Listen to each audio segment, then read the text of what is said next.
Hello students, this is our second chapter in the book of political science, which topic is federalism, and in this chapter we have to know about the federal system, how it is different from unitary system, what are the features of federalism, what are the provisions of federalism in our country, how is it enacted, and also we have to know in this chapter about the decentralization. Even our country is so vast that two levels of government is not sufficient to fulfill the political desire of the entire country. So we have to adopt the system of decentralization. Now we have to focus at first the federal system.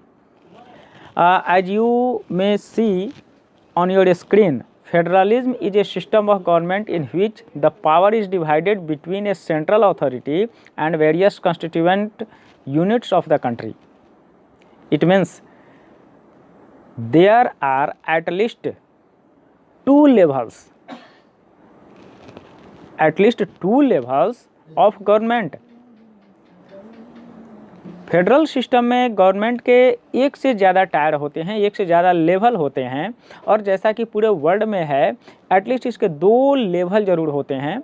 एक union या central government के नाम से जिसे जानते हैं, it works for the entire country, and the second level is state government, it works for a particular state और at the level of provinces. ये जो दो लेवल हैं यूनियन गवर्नमेंट और स्टेट गवर्नमेंट के रूप में, ये दोनों ही अलग अलग वर्क करते हैं, इंडिपेंडेंट होकर के वर्क करते हैं. इनका अपना एक जुरिस्डिक्शन होता है. Both this levels of governments enjoy their power independent of the other. एक दूसरे से ये कंट्रोल नहीं होते हैं, इंडिपेंडेंट होकर के अपने अपने पावर को यूज करते हैं. The central government can not order the state government. Common conditions में सेंट्रल गवर्नमेंट स्टेट गवर्नमेंट को या स्टेट गवर्नमेंट सेंट्रल गवर्नमेंट को डिक्टेट नहीं कर सकते हैं. जैसा कि फर्स्ट पॉइंट में ही दिया गया है कि दोनों ही अपने अपने जुरिस्डिक्शन में इंडिपेंडेंट होते हैं.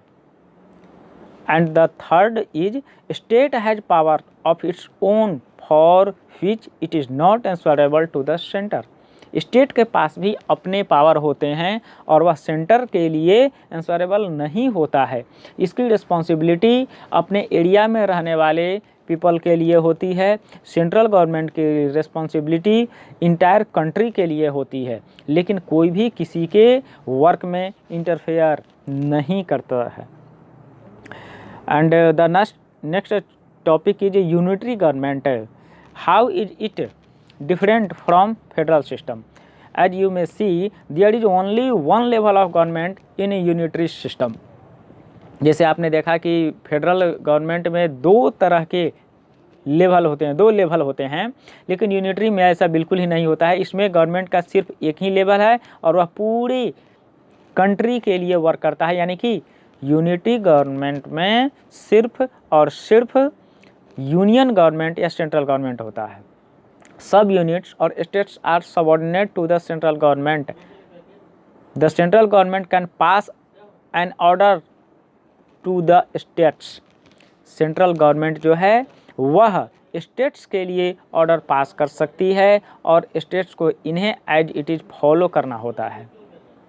वैसे फेडरल सिस्टम अपने आप में काफ़ी बेहतर होता है, लेकिन आप जैसा कि देख सकते हैं कि यूनाइटेड नेशंस के जो 193 मेंबर्स हैं एट प्रेजेंट, उनमें से 166 कंट्रीज़ ने फेडरल सिस्टम को नहीं बल्कि यूनिटरी गवर्नमेंट को, यूनिटरी सिस्टम को अपने अपने यहाँ इनेक्ट कर रखा है. अब हम लोग जानेंगे features of federalism. Federal government के